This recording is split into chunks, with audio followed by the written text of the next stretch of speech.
Hi, everybody. My name is Jason. I'm Caden. I'm Jaden. I'm Eli. And we are the YHWH and the Torah channel. We thank you guys very, very much for hanging out with us. Our family is your family. We love you guys very, very much.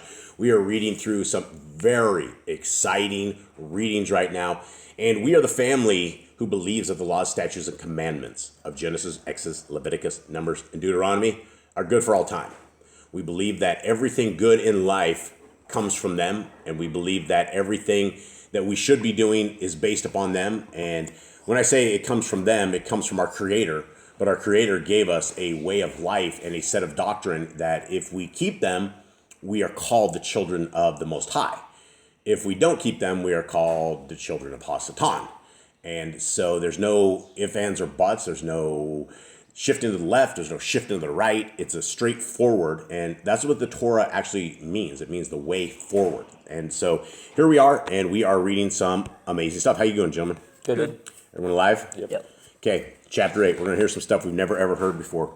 Okay, Kepha, who had been called Shimon, owned a house beside an olive garden, and his brother, his wife, and his mother-in-law lived there with children and servants.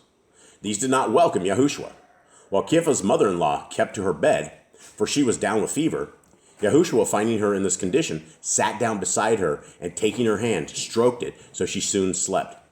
When she awoke, she got up and attended to the guests, for the fever had gone.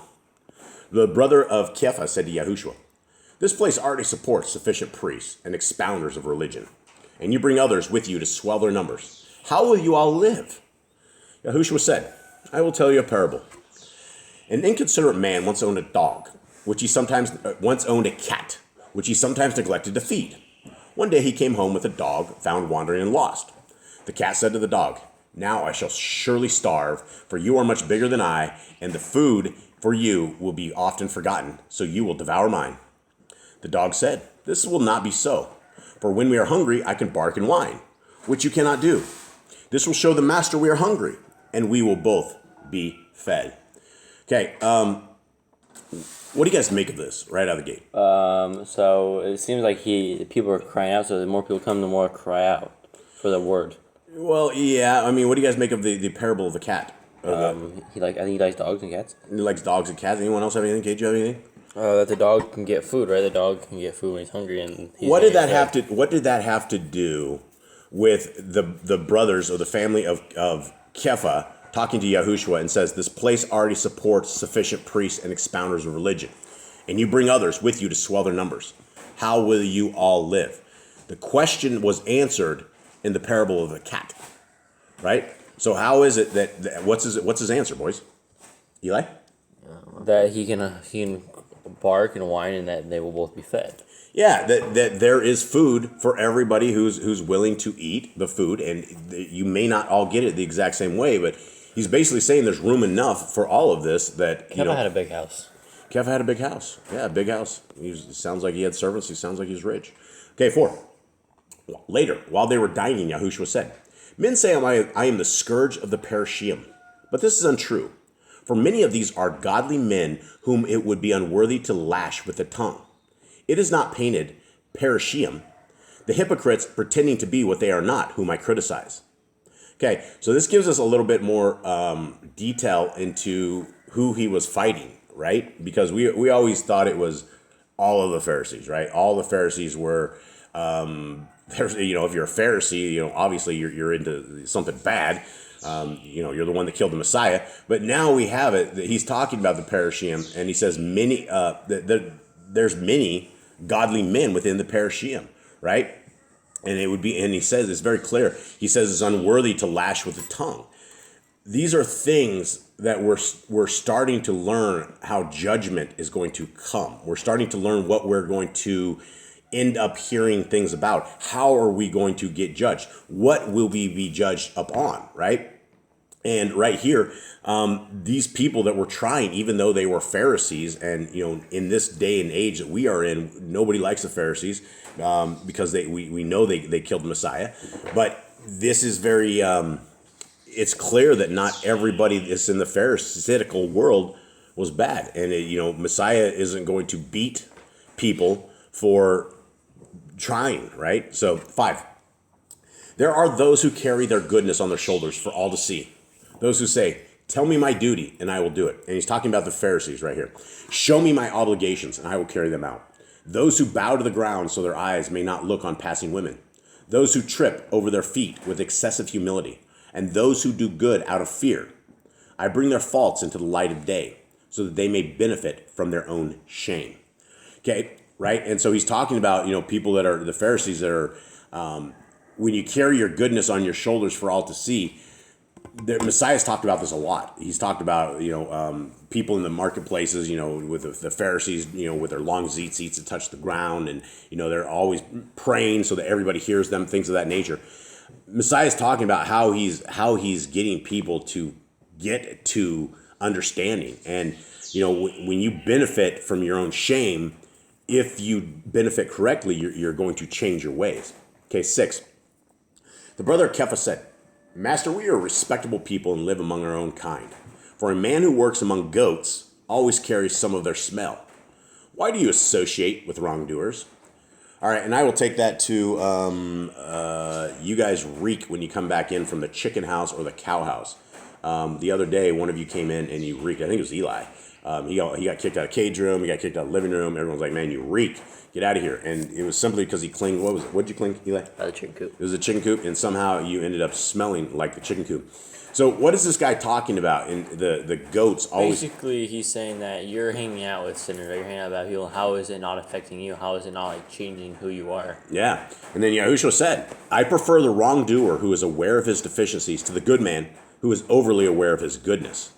Is the starving and desperate man who steals to feed his hungry children bad? While the overfed, respectable man who protected from temptation by wealth ill-earned is good? Which of the two needs compassion? Right? There's some huge stuff right here, right? This is stuff that in the event that we were completely broke and there was no way to feed you guys, if a person had to steal to feed their starving children, there's things about this, right? There's lesser of punishments. There's understanding from our Creator when you're trying to feed your hungry children and you have to steal to do that, versus the man who's ripped people off all his life and is loaded with money and is just, he has all the food he needs. Which of the two needs the compassion, right? It's the guy, it's the guy who's feeding his children that had to steal and go to those means to steal. 8. Going to the temple makes no one good unless goodness is already established in their hearts. No truly good man can serve the Father devoted for an hour and then turn his back on him for the rest of the day. So this is a Christians right here, right? They go to their church on Sunday. They go for like an hour, and they believe that going to church makes them good. They have it all figured out, but yet they don't realize that they have abandoned the law, statutes, and commandments of our Creator. They have not realized that they are worshiping on a pagan day.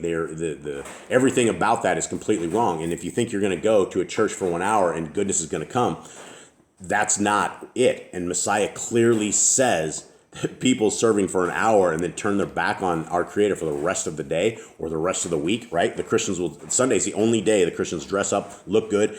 And that's why they call people Jack Mormons and Jack Christian, right? Because, it's like everyone I knew growing up as a Mormon, the kids were always extremely rebellious. And so when people are like, I'm a Mormon, you're like, oh, all right. Let's continue on. 9. YHWH went outside to where there was an open space surrounded by trees, and here a crowd started to gather around him. While he was speaking, a man pushed through in distress, and coming close to YHWH begged him to come and save his young daughter. YHWH said, I will go up to her immediately after I leave here. Now a leper stood apart from the crowd, and YHWH went over to him, saying, Do you want to be made well? The man answered, Oh, Master, you could make me a new man if you would only will it to be so. YHWH touched him, and the man's affliction began to depart. YHWH said to him, Go to a priest, taking the prescribed offering of your cleansing, and he will testify to the cure. This is, this is the people believe that Messiah came and got rid of the Torah. And then you read things like this, it's clear the Torah is still in effect, right? Why would he have the guy that just got cleaned go to the priest and take a prescribed offering of your cleansing? Why would he do that? Because that's written in the Torah. It's told to when you have some like sort of disease on your skin, you're supposed to take a sacrifice after your cleansing. You need to be clean, and the priest will look at you again and say, You either need to stay outside the camp or you are welcome back. Yeah, absolutely. 12. Those about said them among themselves, he heals unlike other holy men, for those he cures seem to be filled with a strange form of vigor.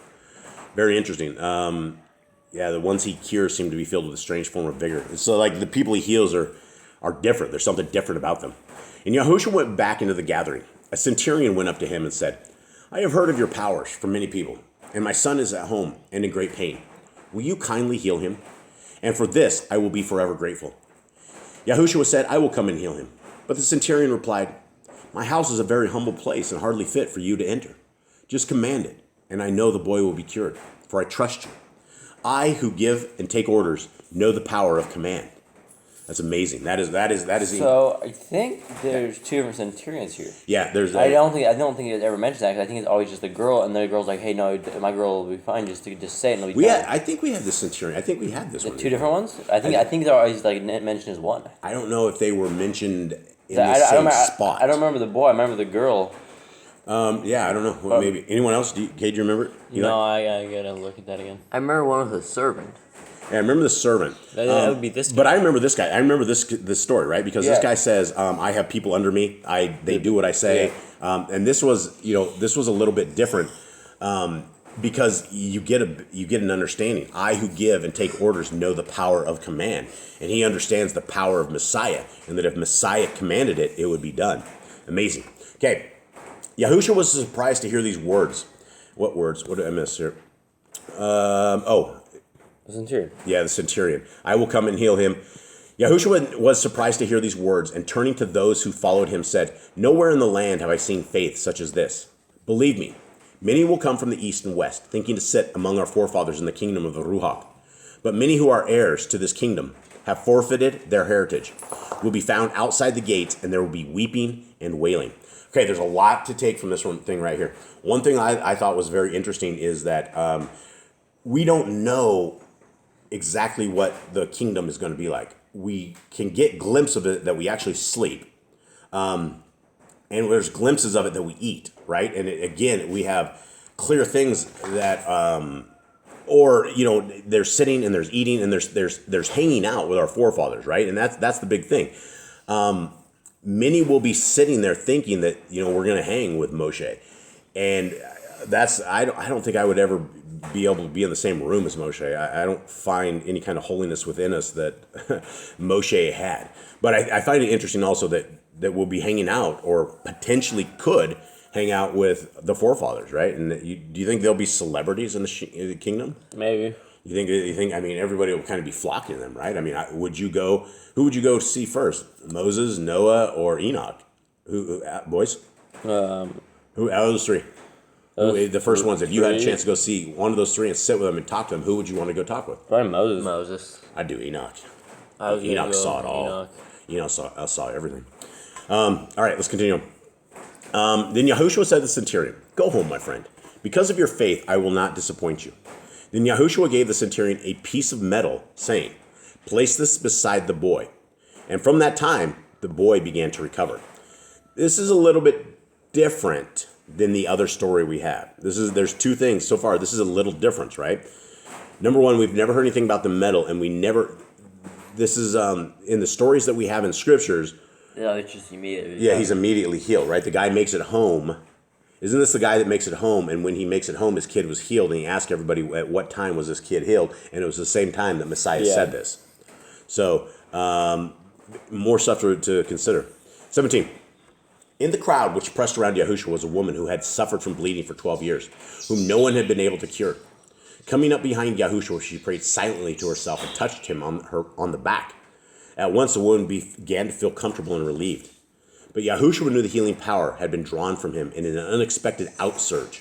Turning to the disciples in the crowd who stood guard, he asked, who touched him?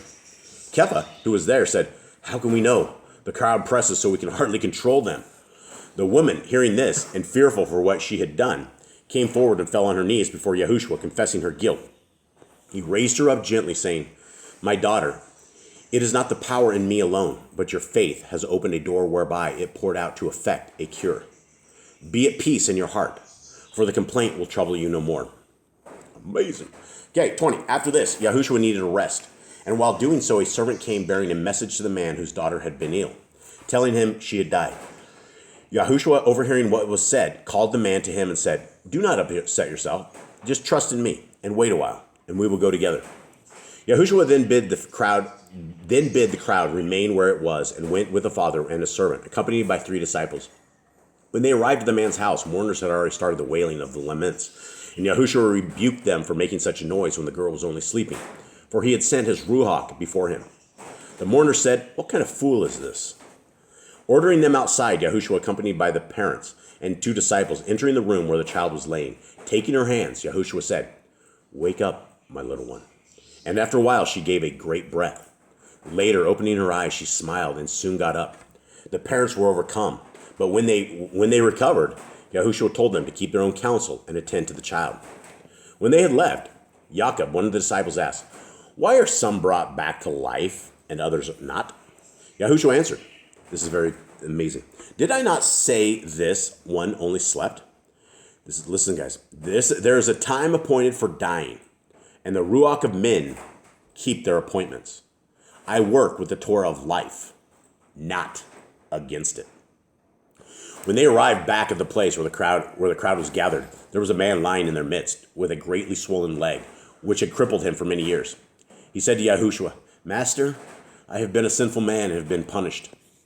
YHWH said, "Be of good heart, for your suffering has compensated for your misdeeds." Some nearby who were hostile towards YHWH, hearing this, said, "This blasphemous talk."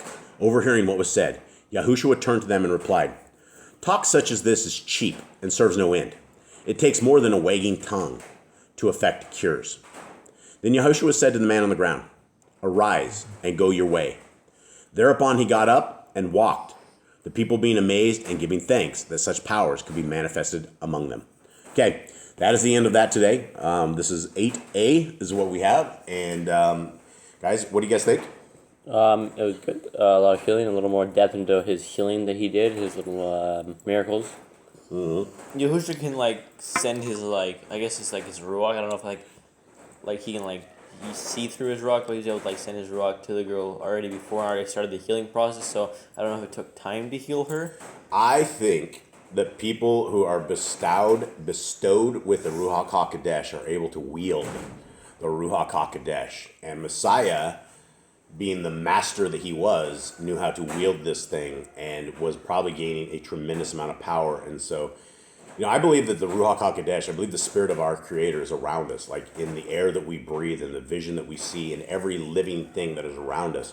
And every action that we take is either our Creator's ways or Hasatan's ways in everything. And so it's not just an obedience to the Torah. It's a way of life. It's a way that we change ourselves and the way that we act. And so these are very good things to take into consideration. And we hope that you guys are finding something with this reading.